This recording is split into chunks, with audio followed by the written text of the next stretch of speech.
¿Cómo es la vida cuando te dedicas a la ciencia? Esto es Expreso de Ciencias, una charla con retos, logros y grandes revelaciones de la mano de expertos que cambiarán tu manera de ver el mundo. Expreso de Ciencias, tu boleto que transforma la ciencia en una aventura. Les damos la bienvenida a Expreso de Ciencias. En cada episodio conversamos con expertos que están a la vanguardia del entendimiento humano y nos adentramos en cómo este conocimiento transforma nuestra percepción del universo y moldea nuestra vida cotidiana. Grabando desde la Huancuajimalpa, nos da mucho gusto que nos acompañen en cabina como entrevistadora invitada la doctora Fernanda Vázquez Vela, del Departamento de Ciencias Sociales. Muy feliz de regresar a esta cabina y de acompañarles en este episodio. Muchas gracias por la invitación. Así es, nos da mucho gusto tenerte de vuelta. Para los que no conozcan o apenas se nos están uniendo a este podcast, Fernanda fue conductora y también entrevistada de la temporada 4, en donde nos centramos en el Departamento de Ciencias Sociales. Y pues fue una gran conductora. Gracias, qué linda. Y además también has tenido la oportunidad de tener las 3 sillas. Exacto. Enigmáticas de Expreso de Ciencias. Me falta la tuya. Esa es la más linda de todas. Con este frío, ahí voy, en algún momento. Pero bueno, encantados de tenerte por acá. Gracias. Como conductor, ya lo conocen, el doctor José Campos Terán, del Departamento de Procesos y Tecnología. Hola, ¿qué tal? Muchas gracias por escucharnos. Hoy vamos a tener un episodio muy interesante y creo que les va a gustar mucho lo que vamos a platicar. Saludos a todos. Así es, suena muy interesante. Saludos a nuestras escuchas, soy su conductora Ana Karen Fuentes Ortega y el invitado de hoy es doctor en ciencias. Para acercarnos a su investigación tenemos que pensar en microbiología, ingeniería metabólica, biología de sistemas, análisis transcripcional e ingeniería celular. Está con nosotros el doctor Juan Carlos Sigala. Hola, ¿qué tal? Es un placer estar con ustedes. Muchas gracias por la invitación. Encantados de tenerte por acá. Tenemos muchas preguntas ya preparadas respecto a tus temas de investigación, pero primero vamos al origen y queremos conocer un poco más de tu vida personal. ¿Cómo eras de niño? ¿Cómo describirías tu infancia? Una infancia feliz. Yo fui un niño muy inquieto, sumamente inquieto. Mi madre nos hacía tener muchas actividades para no aburrirnos y para no darle tanta lata. Somos 2, mi hermano y yo, que es mi hermano menor, y mi madre solamente.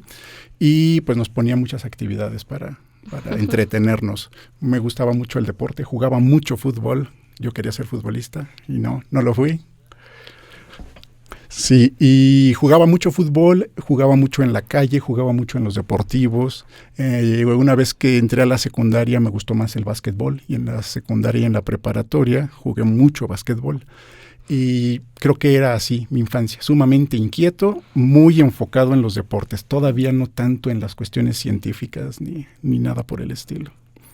Ok, bueno, sin duda ya estaba este sentimiento de curiosidad de tener que estar haciendo algo y tener esta proactividad. Sí, fíjate que hay 2 eventos que yo considero que empezaron a marcar mi interés por la ciencia.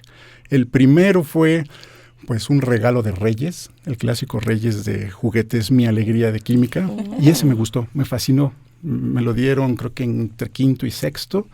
Y me gustó mucho. ¿Por qué? Pues porque te ponían a hacer experimentos y veías cosas y pues eran la novedad para nosotros. Ahí fue cuando yo decidí que la química me gustaba, ¿no? Por un juego.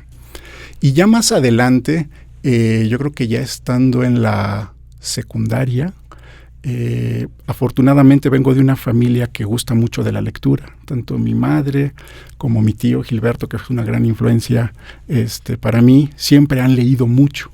Y entonces cuando yo los acompañaba a algún lugar me decían, pues escoge un libro, ¿no? El que tú quieras.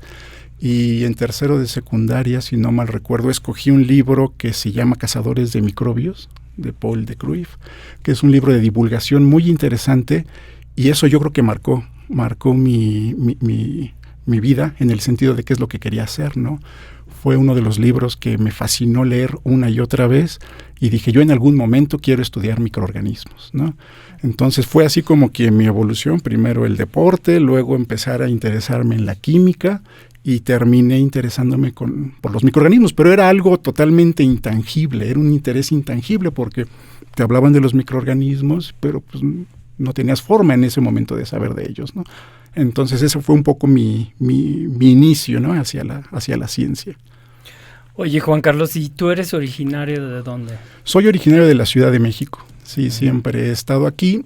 Cuando hice el posgrado, me trasladé y viví un tiempo en Cuernavaca, Morelos, pero básicamente me he movido en la Ciudad de México. Muy bien.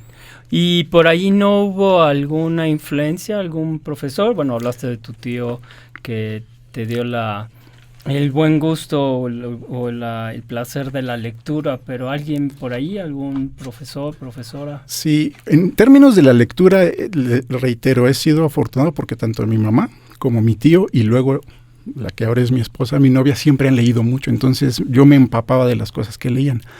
En términos de una influencia ya más académica fue hasta que comencé a estudiar la licenciatura. Yo estudié la preparatoria 2 en la UNAM y de ahí me fui a la Facultad de Química y estudié la licenciatura en Química de Alimentos.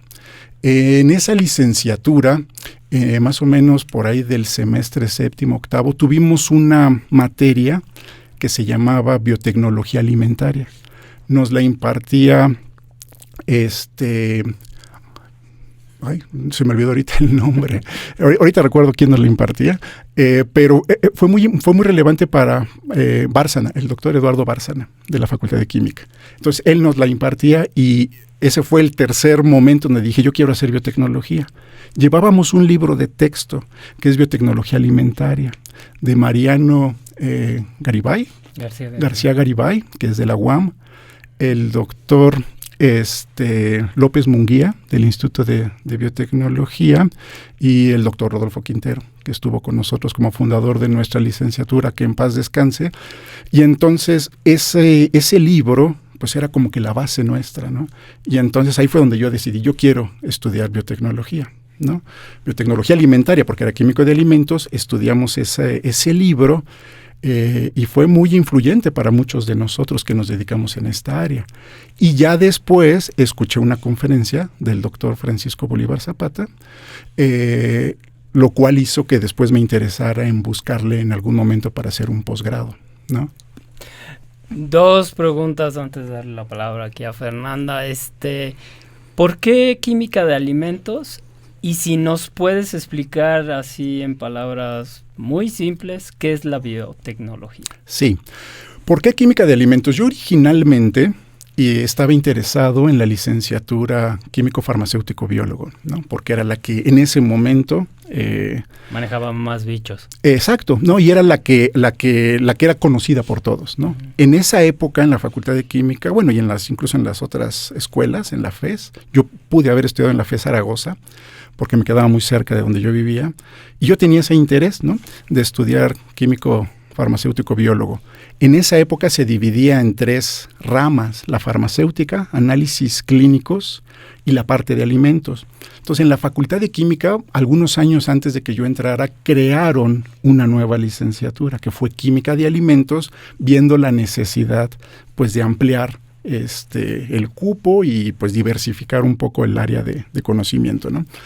Por eso me identifico mucho con los egresados de la licenciatura en Ingeniería Biológica, ¿no? Porque también son egresados nuevos, de una carrera nueva, ¿no? Entonces yo me acuerdo que cuando yo terminé de estudiar la licenciatura, busqué trabajo. Estuve trabajando en la industria alimentaria 3 años.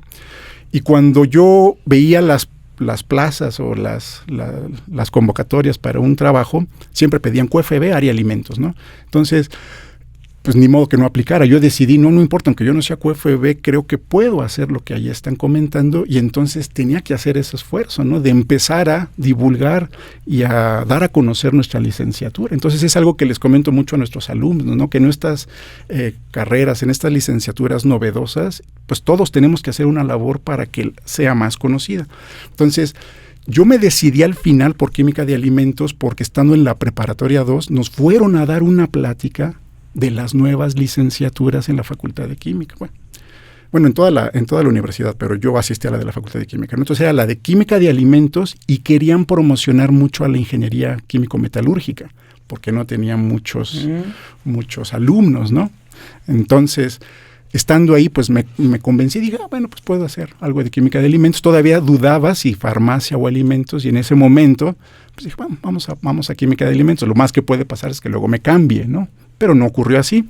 Justamente cuando llegué a ese semestre en donde empecé a ver lo que es la biotecnología alimentaria, me gustó mucho. ¿Qué es la biotecnología? En términos muy sencillos, es hacer uso de organismos, cualquier tipo de organismo, o componentes celulares de esos organismos para obtener un producto o un servicio útil a la sociedad. Puede ser desde un microorganismo, una levadura, una bacteria, hasta organismos superiores, ya sea como entes vivos o componentes de esos organismos, como puede ser una enzima, para utilizar un producto, para obtener un producto o un servicio útil a la sociedad. ¿Qué es esto? Pues un producto alimentario, un biocombustible, eliminar algún componente tóxico que haya en nuestro ambiente, etcétera.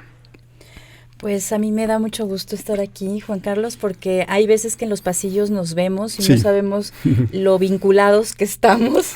No, yo no tengo nada que ver más que mi madre con la ingeniería química, y ahorita que estabas haciendo este seguimiento de aspectos en tu infancia que fueron detonantes, mi mamá quería que yo tomara ese camino y también tuve esos juguetes de mi alegría y me tuvo cuando estaba en la ingeniería y pues viví en la facultad de química muy chiquita y dormía en las gavetas de los laboratorios y esa es toda mi vinculación con ustedes, pero me parece muy interesante. En este recorrido, a mí me parece que una pregunta que me gusta siempre hacerles, en este recorrido de la licenciatura, la maestría, el doctorado, si nos puedes relatar estos momentos que a lo mejor fueron complicados y las estrategias que el estudiante, el ser humano, tuvo para poder superarlos.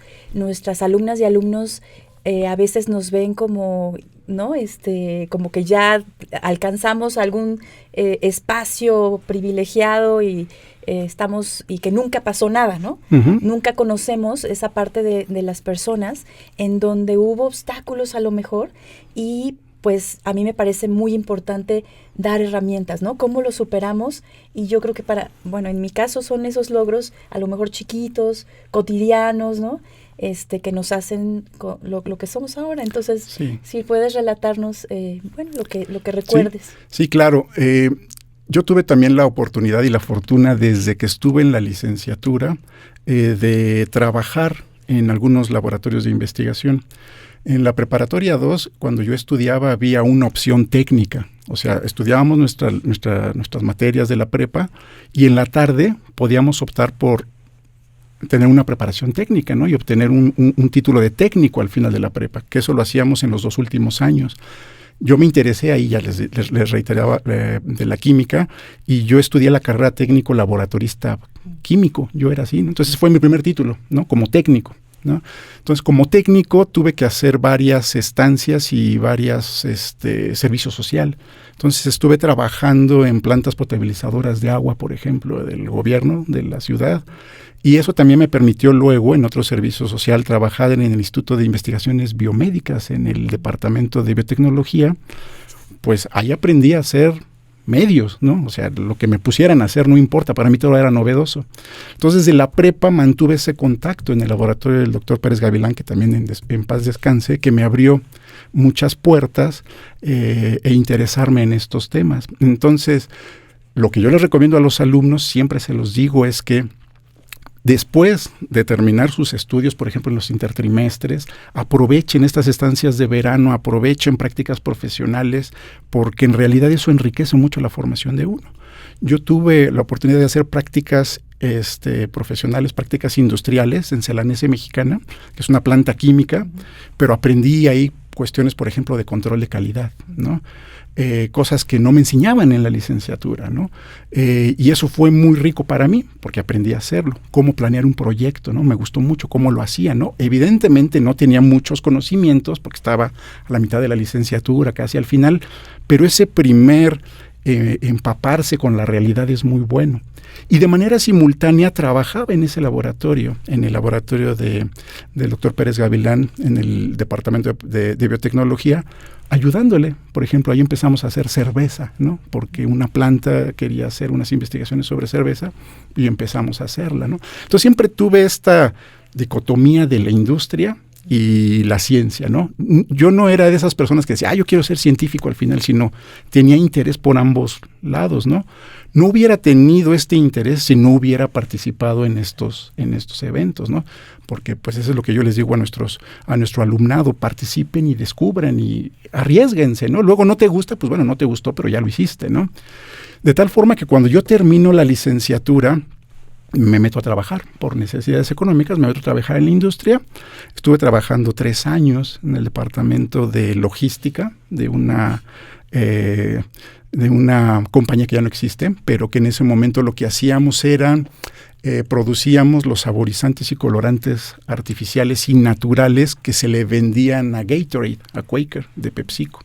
Entonces era una planta muy pequeña. O sea, no éramos más de 12, 15 personas en esa planta, pero era muy interesante porque podías tú aprender de cómo funcionaba una planta de química de alimentos de esta naturaleza, pues en todos los aspectos, ¿no? Porque teníamos que entrarle a todo, ¿no? Yo estaba encargado de logística y producción, pero lo mismo platicaba con la persona de control de calidad, el administrador, la contadora, nuestro gerente, etcétera. Entonces aprendes, ¿no? Entonces así estuve no recuerdo cuántos años fueron, pero más o menos como 3 años, porque estuve en varios lugares antes de entrar a esa empresa. Y se nos viene una disyuntiva, ¿no? Porque la empresa es comprada por una compañía alemana más grande, ¿no? Y nos dicen pues que tenemos que emigrar, ¿no? a Monterrey, por ejemplo, ¿no? Decían, tienen que irse a Monterrey, ¿no? Y entonces ese fue como que el parteaguas de decir, es que si yo me voy para allá, ya me voy a enfocar exclusivamente en la parte industrial, ¿no? Que no me disgustaban, la verdad me gustaba. A mí me gustaba mucho, por ejemplo, poquito que aprendí de finanzas o de administración industrial. Me gustó, pero ya me hubiera enfocado mucho en eso, ¿no? Entonces todavía yo tenía el interés de la parte científica, porque en el Instituto de Investigaciones Biomédicas yo hice mi servicio social, mi tesis de licenciatura, y me llamaba mucho la atención. Ahí por primera vez hice experimentos de biología molecular. En la tesis de licenciatura yo trabajaba con bacterias lácticas y lo que aislábamos era DNA y caracterizar porciones de DNA conocidas como plásmidos, ¿no? Que se utilizaban esas bacterias en la industria láctea.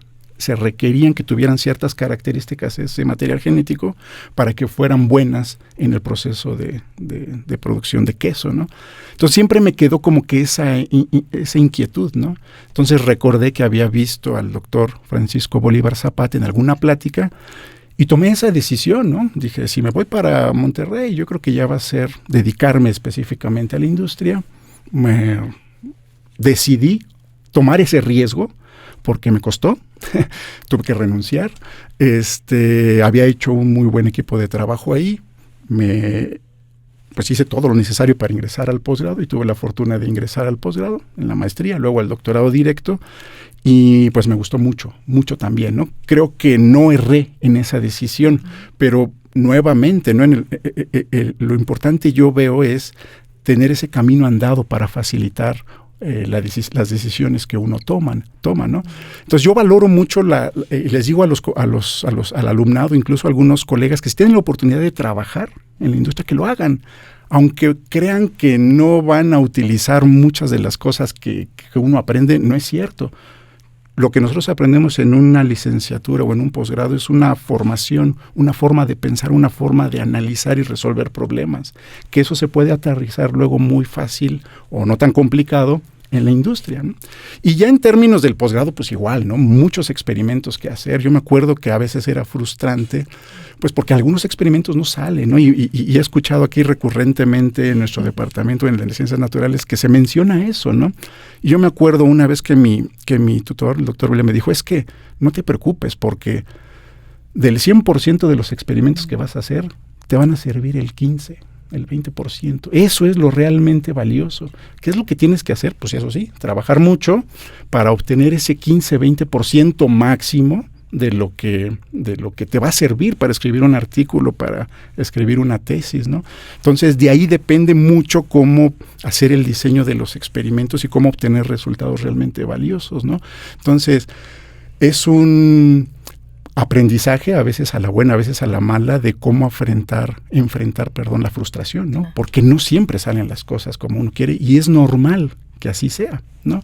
Cuando encuentras el experimento ideal o el resultado que tú estabas buscando, bueno, pues es lo que publicas, pero la mayor parte de las cosas que te van a llevar a ese éxito, pues no van a ser positivas, ¿no? Entonces uno tiene que aprender de ese andar. Entonces ese fue como que el mayor reto, ¿no? Porque es muy fácil desilusionarse en un posgrado, en la maestría, en el doctorado, cuando las cosas no te salen, pero insisto, el hecho de que no te salga ya implica un aprendizaje que te va a llevar al final a que obtengas lo que estás buscando. Entonces esa es la recomendación que yo daría, ¿no? En la parte experimental, ¿no? Que es muy aleatorio luego el asunto.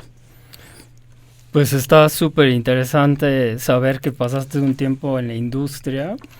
Usualmente se piensa que los que nos dedicamos a la ciencia nunca hemos vivido esas experiencias, ¿no? Que casi nacimos, crecimos y nos reproducimos en un laboratorio o en una gaveta, ¿verdad? Como aquí Fer. Pero no, sí hay es interesante saber que hay gente, y supongo que mucho de lo que aprendiste y viviste en la industria, pues lo aplicas hoy en día, ¿no? En tus actividades de investigación.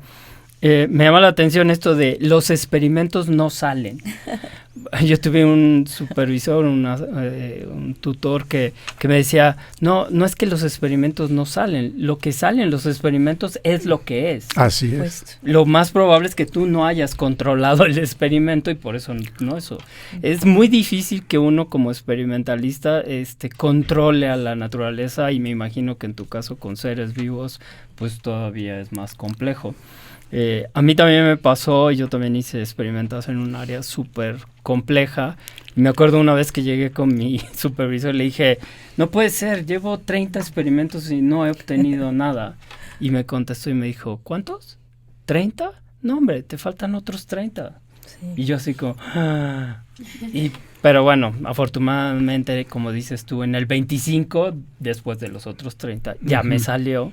Pero ¿no? yo creo que ese es un ejercicio, ¿no? Sí, o sea, es un ejercicio que si no te salieron esos 30, pues tienes que mejorar. Algo no está sucediendo y es en la práctica en donde ajustas y el 60, ¿no? El número 60 es el que va a resultar. Sí, como decía Einstein, esperar que haciendo lo mismo obtengas algo diferente, pues está dificilísimo, es enorme la enseñanza. Entonces, aunque uno no lo crea, pero cada experimento vas cambiando algo, ¿no? O mejorando, ¿no? Se supone que mejoramos el experimento y al final pues sale algo que esperamos o que nos llama la atención, porque también no es que yo haya esta idea de que voy a hacer este experimento para obtener esto, y eso no es cierto. No necesariamente. Uno hace experimentación para conocer o saber qué puede ocurrir, ¿no? Entonces, bueno, eso es quizá la parte interesante de la investigación.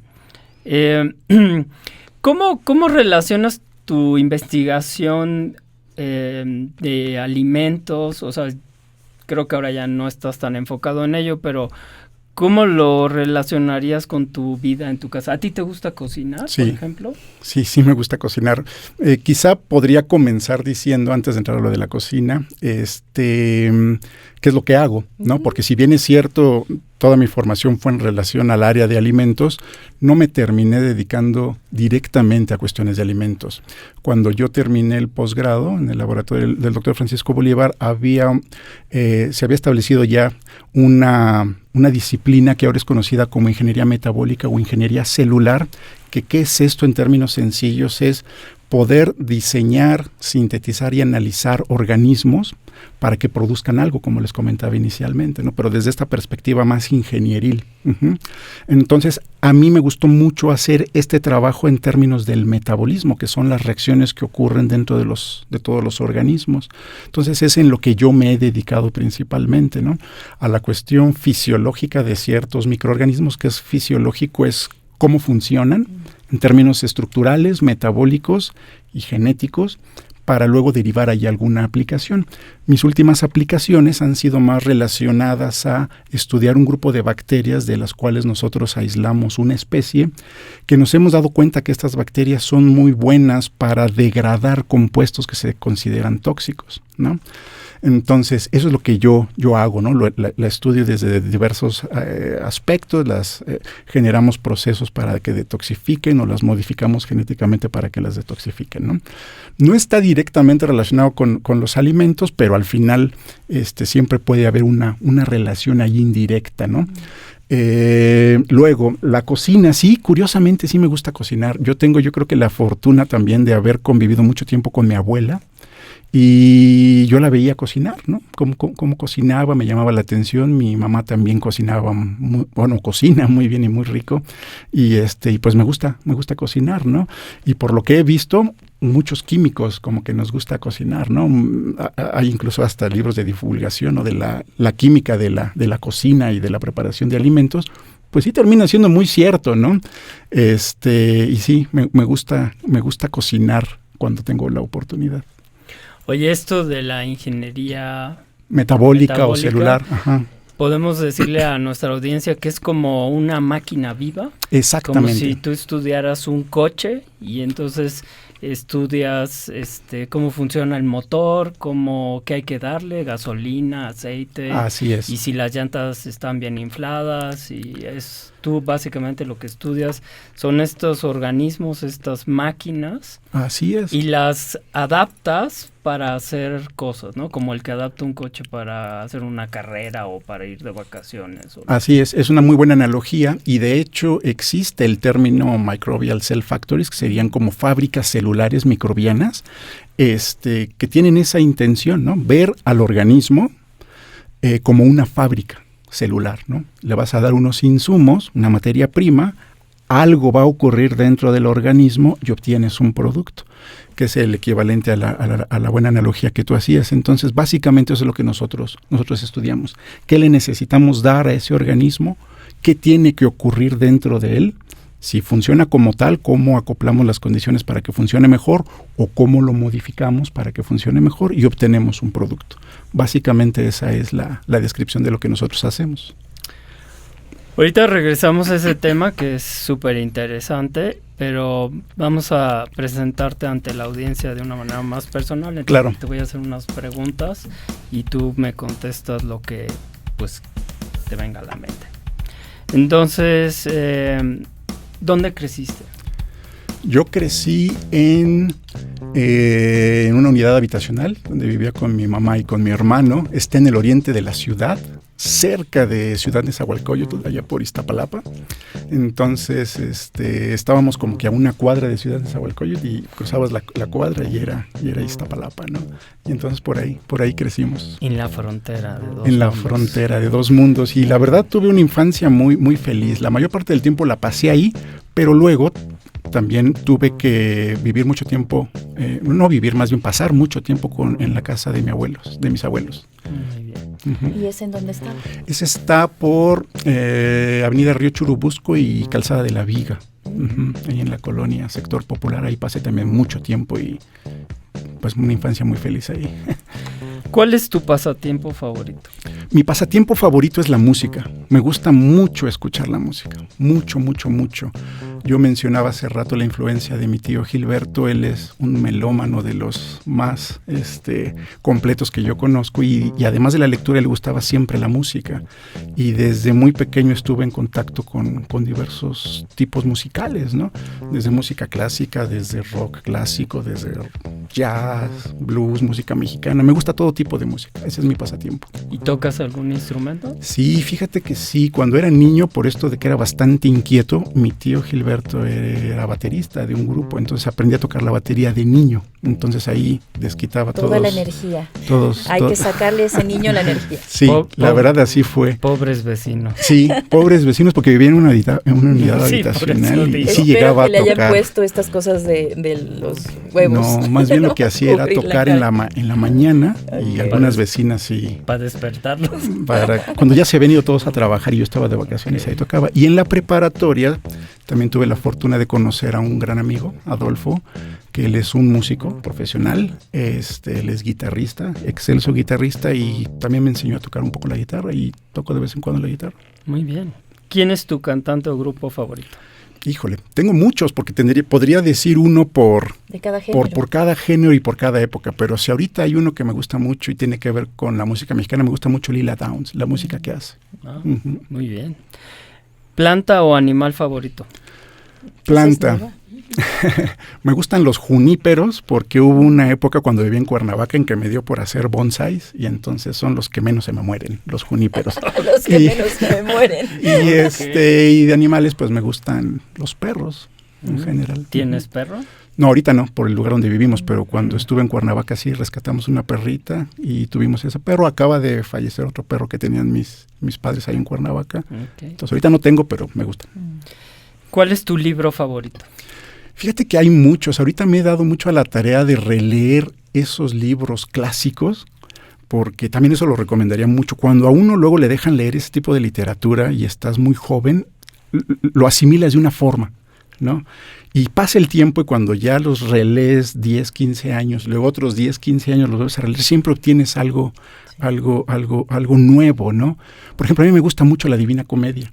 Ese fue de los primeros libros que me dejaron leer en la escuela, en la secundaria, y luego también en la preparatoria, y me parecía así como fascinante la creación de todo ese mundo, y mi esposa compró unas ediciones muy padres que son como ilustradas, que vienen en español, pero también vienen ahora los versos en italiano, ¿no? Entonces ahora imaginar que no solamente creó todo este universo tan maravilloso, sino que fue escrito de tal forma que era un poema, me hace volar la cabeza. Tan particular que es muy linda para la poesía. Sí, entonces ese me gusta mucho y me gustaría mencionar autores mexicanos. Me gusta mucho la literatura de Juan Rulfo. Ahora he vuelto a leer El Llano en Llamas y otras de sus obras, Pedro Páramo, y me volvieron a fascinar, ¿no? El realismo mágico.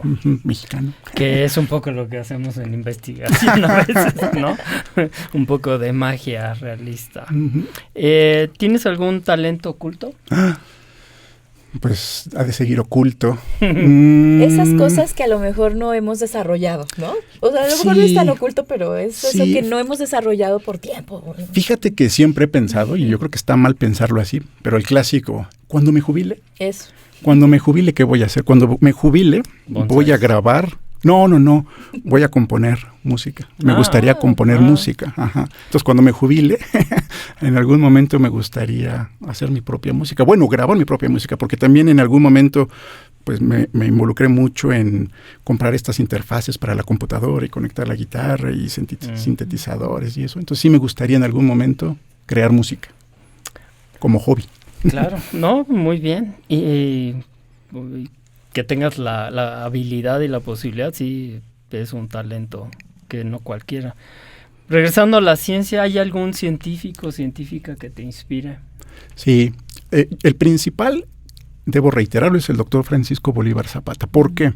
Porque no solamente tuvo un impacto muy importante en la ciencia, en la biotecnología, sino porque es un ejemplo de vida para mí, porque después él tuvo a bien regresar a México, porque él estaba haciendo un postdoctorado en California, cuando hace el gran descubrimiento de la utilización de ciertos vectores para la tecnología del DNA recombinante, que es producir, por ejemplo, proteínas de un humano en una bacteria, ¿no? Eso antes era completamente impensable, ¿no? Como de ciencia ficción. Entonces él regresa al país a finales de los 70s y funda un instituto. En ese momento era un centro de ingeniería genética, que después se convierte en el Instituto de Biotecnología. Entonces me gusta esa visión, ¿no? De un personaje tan importante, tan relevante, pudo haber encontrado trabajo en cualquier lugar del mundo y tener esa visión siempre de hacer algo por nuestro país, ¿no? Entonces regresa y funda este instituto y se convierte en un instituto de los más importantes que hay. Lo segundo que le he aprendido mucho a él es la cuestión de la divulgación, ¿no? Él siempre ha tenido interés de presentarse a diversos públicos y platicar qué es lo que hace. Entonces eso también en algún momento me gustaría seguir haciéndolo o poder hacerlo de manera más masiva, ¿no? Y la tercera cuestión, yo me acuerdo que hace unos años nos invitaron a hacerle un homenaje por sus 50 años, creo que fue de académico. Ajá. Y tuve el privilegio de ser invitado para platicar justo de estos temas. Y a mí me gustaba la forma, yo lo defino así, él es un universitario total. ¿Por qué? Porque lo mismo hace ciencia, lo mismo enseña, pero lo mismo hace gestión. O sea, él estuvo en todos los puestos habidos y por haber de gestión en la universidad, en el instituto, incluso a nivel gubernamental, ¿no? ¿Por qué? Pues porque son los sitios en donde además tenemos que, tarde que temprano, trabajar, ¿no? E incidir. Hacer impacto. Y en una sola frase, ¿qué significa para ti innovar? Pues para mí innovar es obtener cosas que antes no había, o conocimiento que antes no había, generar cosas nuevas, conocimiento nuevo, transformar lo que ya estaba en algo que a alguien no se le había ocurrido y tiene alguna utilidad. Eso es lo que yo creo que es para mí innovar. Juan Carlos, a mí me parece muy interesante esto que dices de Bolívar Zapata, ¿no? A quien le aprendiste y que seguro es un ejemplo en el camino académico. Si pudieras relatarnos un poco cómo mezclas, cómo combinas, o sea, para hacer ciencia uno tiene que tener tiempo. Y esta figura hizo muchas cosas, ¿no? Y supongo que tú te gustaría, además en la UAM, tenemos que dar docencia, tenemos que hacer investigación, tenemos que dedicarnos también a las cosas colegiadas. ¿Cómo vinculas las dos cosas, ¿no? Lo personal, el poder tener la iniciativa, la creatividad, porque también ustedes son artistas, ¿no? Tienes que tener espacio para poder pensar, reflexionar, para que el experimento no suceda y hacerlo 60 no sé cuántas veces. ¿Cómo combinas la parte personal con sí, todo esto?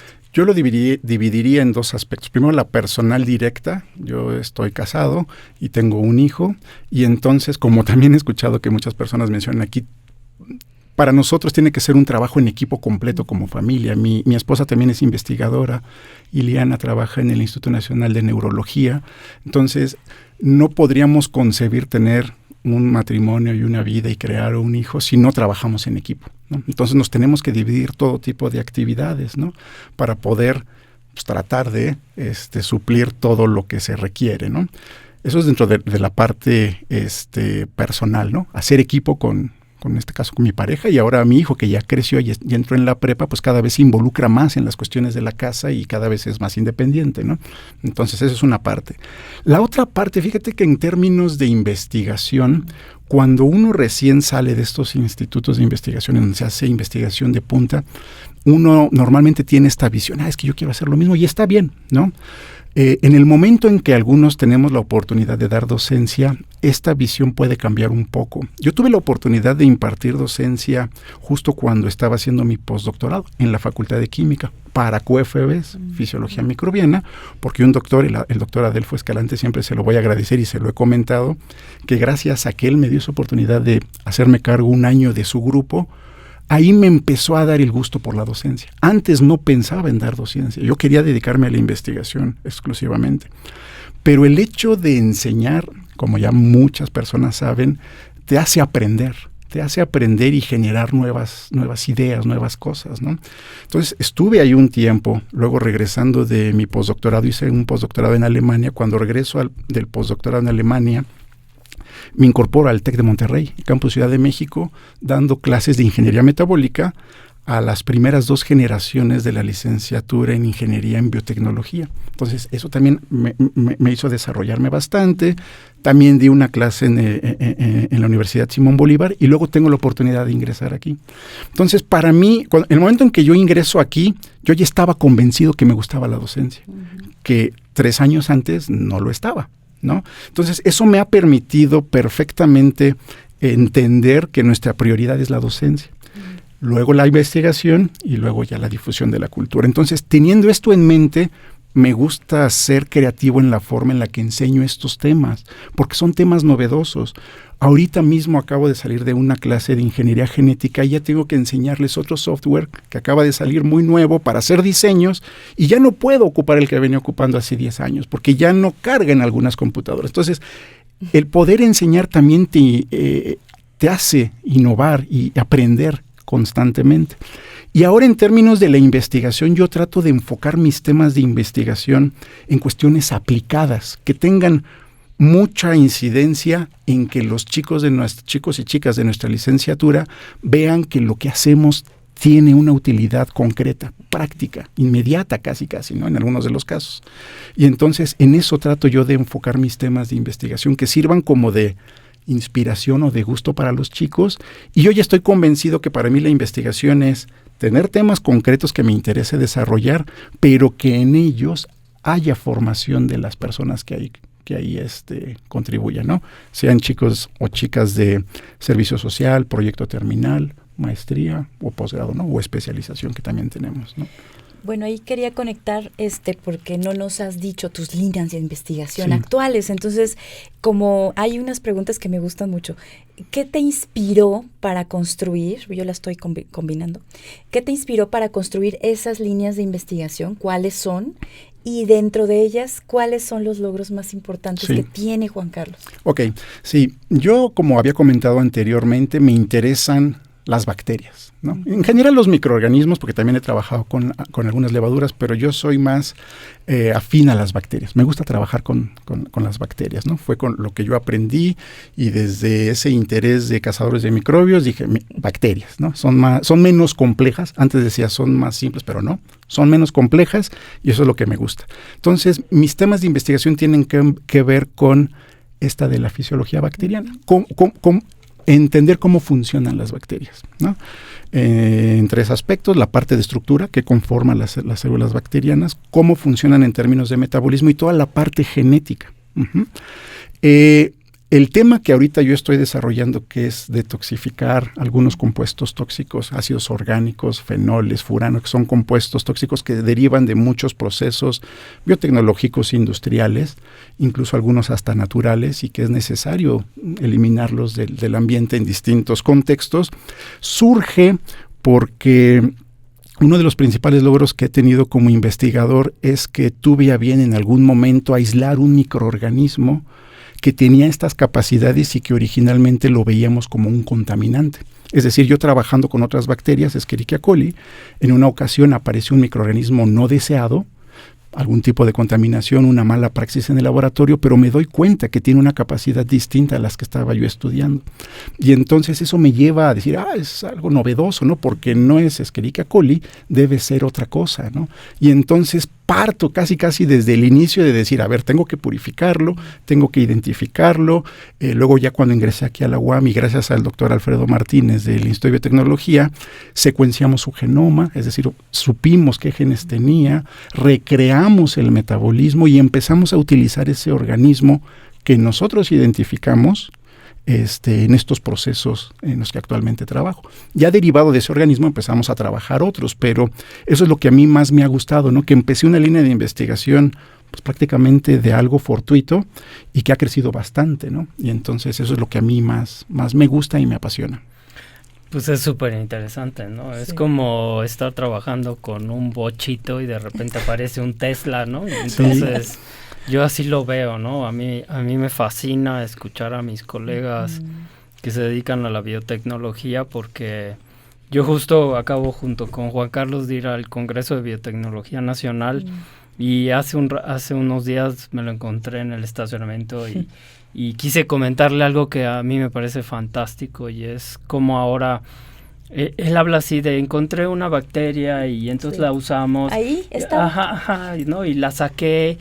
Pero pues hay un montón de trabajo, ¿no? Muchas horas. No solo es encontrar la bacteria, es aislarla, pero eso no es agarrar al bichito y decirle vente para acá, ¿no?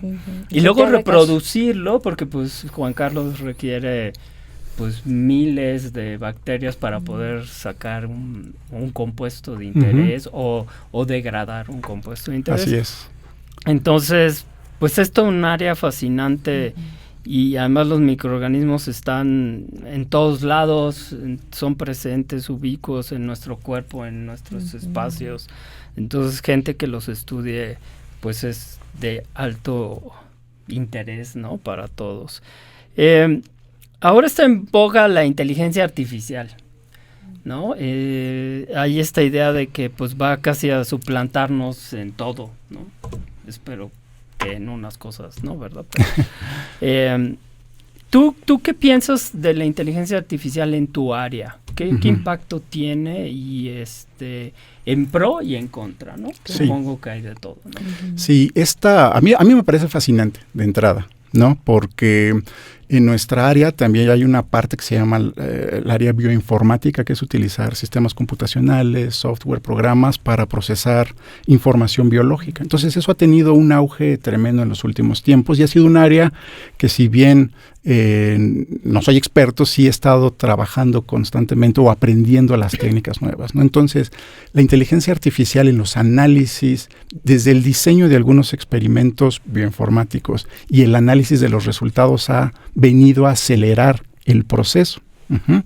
Yo lo veo mucho como cuando en nuestras épocas, a mí me tocó justo ese cambio, cuando pasé de la prepa a la licenciatura, el boom del Internet, ¿no? Entonces yo me acuerdo que mis profesores decían, no, pues es que con el Internet ya van a ser sustituidos ahora ustedes por el Internet, porque cualquier pregunta que ustedes hagan va a ser respondida en la red, ¿no? Y entonces pues uno se quedaba así asustado y dice, entonces ¿para qué estudio, no? Si lo puedo preguntar todo a la red, ¿no? Y nos damos cuenta pues que no es así. Yo creo que algo semejante va a ocurrir con la inteligencia artificial. ¿Cuál es el principal pro que yo le veo? Es que permite acceder a conocimientos y estructuras de conocimiento de pensamientos más complejas que el solo Internet, que te puede ayudar a ti en el diseño, incluso en la forma de plantear un experimento, tratar de resolver un problema y luego cómo analizarlo. Pero no te da toda la información, ¿no? Incluso hay pues esta inteligencia artificial que aprende, ¿no? Justamente de lo que tú le dices.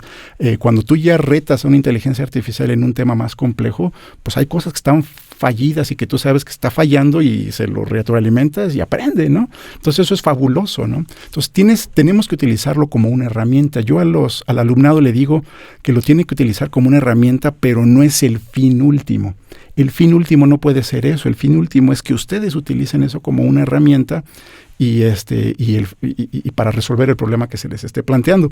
Porque hemos visto en clase que se equivoca y que hay cosas que no sabe, ¿no? Y hay cosas que no puede hacer, ¿no? Entonces, el gran pro que yo le veo es que nos ayuda en el diseño y en el análisis de muchos resultados en nuestra área. El gran contra que le veo es que uno pueda pensar que es el fin último y entonces ya no vas más allá. Eso es lo que yo considero de la inteligencia artificial. A mí eso me parece muy importante. Yo creo que la tecnología, de alguna manera, nuestras generaciones están pensando que es muy sencillo hacer cosas y no vincularse a lo mejor a un área científica, les da miedo quizá y toman a lo mejor caminos para irse por cosas mucho más mediáticas o sí, no sé, como algo más sencillo quizá. Ese preparatoriano de Prepa 2, mi sobrino, uno de mis sobrinos está en esa prepa, ahorita que lo dijiste, a mí me gustaría que pensáramos en esos chicos de prepa, como tú lo fuiste. ¿Qué recomendaciones les darías o qué estímulo les tenemos que fomentar para que decidan irse a un área como la tuya? Sí. ¿Por qué es necesario que estudiemos esto? ¿Y cómo los despertamos en el interés? Creo que lo que yo me he dado cuenta en este trabajo docente que he tenido, que para las nuevas generaciones es importante despertarles el interés a través de la interacción directa, es decir, plantearles un problema.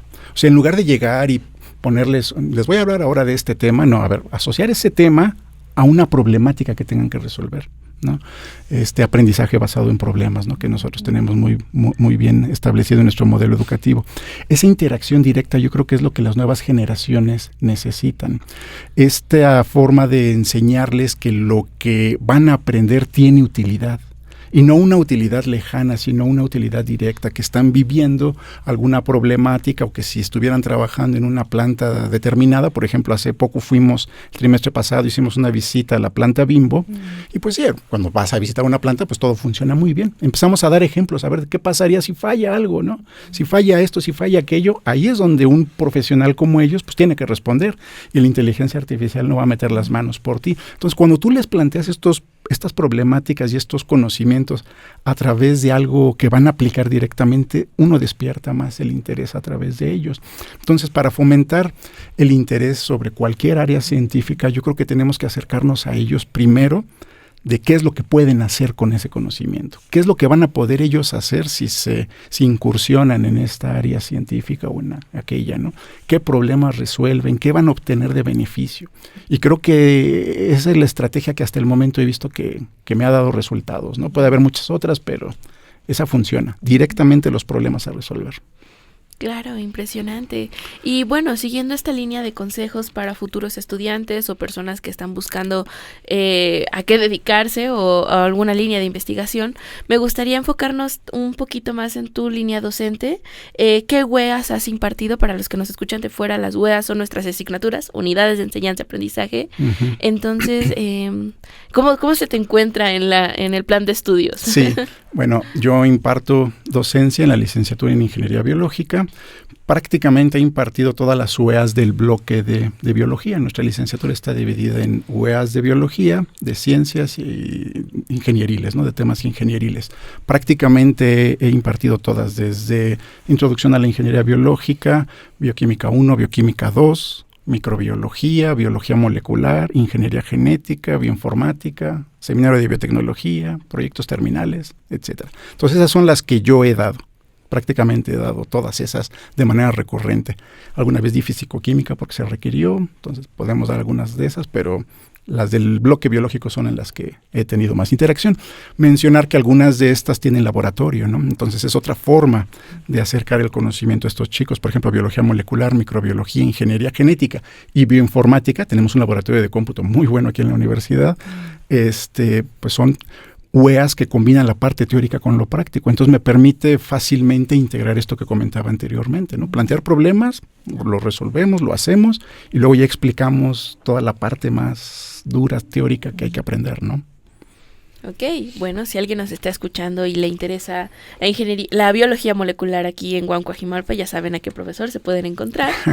Y otra pregunta muy importante dentro del programa es que si bien ya nos hablaste que empezando con una investigación se fue derivando muchísimos más temas, uh-huh, quisiéramos saber si tienes una meta en específica o un logro que involucre tu investigación que si llegas a él es como la epítome o el momento dentro de ese. Vamos a desbancar a Bolívar Zapata. No, imposible. No, me gustaría, por ejemplo, integrar conocimientos a nivel de sistema. ¿Qué es esto? De manera global, ¿no? Por ejemplo, si nosotros tenemos esta bacteria a la que yo hacía referencia, que es buena para degradar ácidos orgánicos, empezamos a hacer un estudio primero muy puntual, algunos genes, algunas reacciones, algunas modificaciones muy puntuales, que está bien, así es como se comienza, pero actualmente hay herramientas y tecnologías y formas de analizar información del sistema, o sea, completo, ¿no? Que yo no nada más altero esas cuestiones puntuales, sino que esas cuestiones puntuales tienen repercusiones más generales. Entonces, a mí me gustaría en algún momento llegar a entender el proceso que yo estoy estudiando en ese sistema, ¿no? Así a nivel total. Para ello tengo que integrar varias áreas, por ejemplo, el análisis de todos los genes, el genoma, el análisis de todos los transcritos. Colaboro con el doctor Roberto Olivares, que él hace modelamiento de todas las reacciones que están ocurriendo simultáneamente en la bacteria, y entonces tener este entendimiento general es lo que a mí me gustaría ya alcanzar algún día, ¿no? Entonces, pues eso es en lo que estamos. Y es muy complicado, pero ahí vamos. Ok, fascinante. Pues espero justo ver estos resultados próximamente en medios de comunicación. Profesor de la UAM, descubre. Pero bueno, interesantísimo. Ya llegamos al final de este episodio y definitivamente se nos quedaron muchísimas preguntas. La cabina siempre está abierta para cualquier otro sentido de exposición. Pero antes de finalizar, tenemos otra pregunta importante. Del Departamento de Procesos y Tecnología, ¿a quién te gustaría ver como invitado aquí en Expreso de Ciencias? Pues justamente, aunque entiendo que ahorita tiene una carga de trabajo bastante fuerte por ser coordinador de nuestra licenciatura, el doctor Roberto Olivares me parece que podría dar una visión muy interesante de lo que hace, porque lo que hace es manejar in silico, en la computadora, modelos computacionales para modelar y simular cosas que ocurren dentro de los organismos. Entonces hemos tenido una interacción muy buena, porque eso permite predecir ciertos comportamientos en las bacterias que nosotros estudiamos, y creo que podría ser un invitado muy interesante, porque ve no nada más la parte biológica, sino también la parte matemática, ¿no? Y es bastante relevante para muchos de nosotros. Sí, por supuesto. No, pues sí, sí, es parte de lo de ahora, ¿no? Uh-huh. Se hace muchísimo trabajo a nivel vivo, pero la parte computacional ya nos abarca en todos los ámbitos. Uh-huh. Entonces, sí debe ser muy interesante conocer el trabajo de Roberto en eso, ¿no? De cómo se compatibiliza lo que él encuentra en una simulación, en un modelo de computacional, a lo que es la realidad, ¿no? De los organismos. A mí me sigue fascinando y sigo haciendo la analogía de que Roberto y tú trabajan en una fábrica, en un coche, en una máquina, y lo que van haciendo son como pequeñas modificaciones para hacer nuevas máquinas, nuevos mejorarlas, motores, nuevas cosas que tengan pues mejores actividades, ¿no? Mejores funcionamientos. Pues es mucho lo que se puede realizar. Y yo lo último que te preguntaría es, o más bien te pediría, es un mensaje a nuestra audiencia sobre la ingeniería biológica. ¿Qué ves tú de la ingeniería biológica para el futuro y por qué puede ser interesante para nuestra audiencia estudiar o dedicarse a la ingeniería biológica? En Huamco-Ajimalpa. En Huamco-Ajimalpa, que claro somos que sí. la única universidad que tiene esta licenciatura. Sí, es una licenciatura muy interesante. Yo siempre que me presento, desde hace ya varios años, no me dejarán mentir el alumnado, cuando me presento, tengo el primer contacto con muchos de los alumnos y alumnas de esta licenciatura, les digo, bienvenidos a la carrera, a la licenciatura que a mí me hubiera gustado haber estudiado. Porque la verdad es muy completa. En esas épocas que yo les hablaba, no existía ninguna licenciatura en biotecnología, no existía ninguna licenciatura en ingeniería biológica, por ejemplo, ¿no? Entonces yo parto de ese punto. A mí me hubiera gustado mucho haber estudiado esta licenciatura. ¿Por qué? Porque justamente lo que comentábamos hace rato, integramos estos tres campos amplios, biología, ingenieril, ciencias, para resolver problemas que están en nuestra sociedad, ¿no?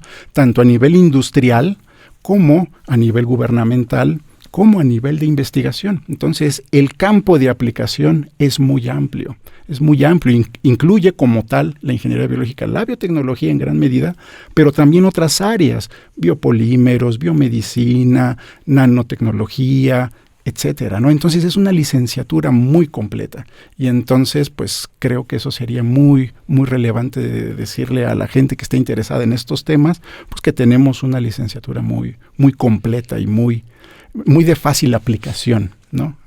En el corto, mediano y largo plazo. Ok, fascinante.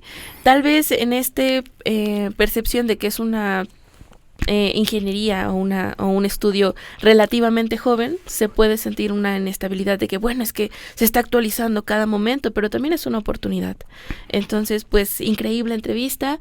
Como protocolo, yo siempre le pregunto a los invitados, ¿qué les pareció esta experiencia de estar aquí? Muy buena, la verdad se me hizo muy grata, muy amena, se me pasó el tiempo muy rápido, y pues bueno, nos permite presentarnos en otros aspectos que pues que normalmente no nos conocen, ¿no? Entonces me parece muy padre el poder tener este tipo de interacción. A mí me encanta el ejercicio de poder conocer a mis colegas de procesos y tecnologías, de adentrarnos a qué es la biología molecular, y que nuestros alumnos y alumnas que están buscando pues sí, incentivos para quedarse aquí, o los que quieren entrar a la universidad, me parece un podcast que permite dar esas herramientas. Entonces yo disfruté mucho el episodio y me parece que es muy importante que hagamos este ejercicio. Claro, sumamente interesante este episodio, igual muy dinámico. Insisto, la cabina siempre está abierta para cualquier otro proyecto de expresar o de compartir otros conocimientos en relación a la ingeniería metabólica o a cualquier otro punto de investigación. Porque en este programa nos encanta hablar de ciencias. Compartimos descubrimientos, investigaciones y avances conversando con mentes expertas. Notamos cómo la ciencia cambia el entendimiento del universo y la vida diaria. En cabina escucharon al doctor Juan Carlos Sigala. Gracias. Fue un placer estar aquí. A la doctora Fernanda Vázquez Vela. Muchas gracias por escucharnos y bueno, que vengan más invitaciones, por favor, porque me encanta estar con ustedes. Que sí. Al doctor José Campos Terán. Pues un placer, gracias por escucharnos y que nos escuchen aquí entrevistando a cazadores de microorganismos. Saludos a todos. También agradecemos al equipo técnico que se encuentra al otro lado de la cabina y a ti que nos estás escuchando. Recuerden seguirnos en TikTok, en YouTube, en Spotify. Subimos contenido de Expreso de Ciencias todos los lunes, pero también tenemos otros podcasts relacionados con la investigación. Tenemos conversatorios con alumnos de las licenciaturas en diseño, matemáticas aplicadas, computación, estudios socioterritoriales y próximamente viene el estreno de biología molecular. Así que estén pendientes. Yo soy Ana Karen Fuentes Ortega y esto fue Expreso de Ciencias. Hasta el siguiente lunes. Esto fue Expreso de Ciencias, tu boleto que transforma la ciencia en una aventura. Recuerda que la ciencia nunca descansa. Mantente al tanto de nuevas investigaciones y experiencias. Te esperamos todos los lunes con un nuevo episodio. No olvides suscribirte a nuestro podcast y activar las notificaciones. Expreso de Ciencia es una producción de One Podcast.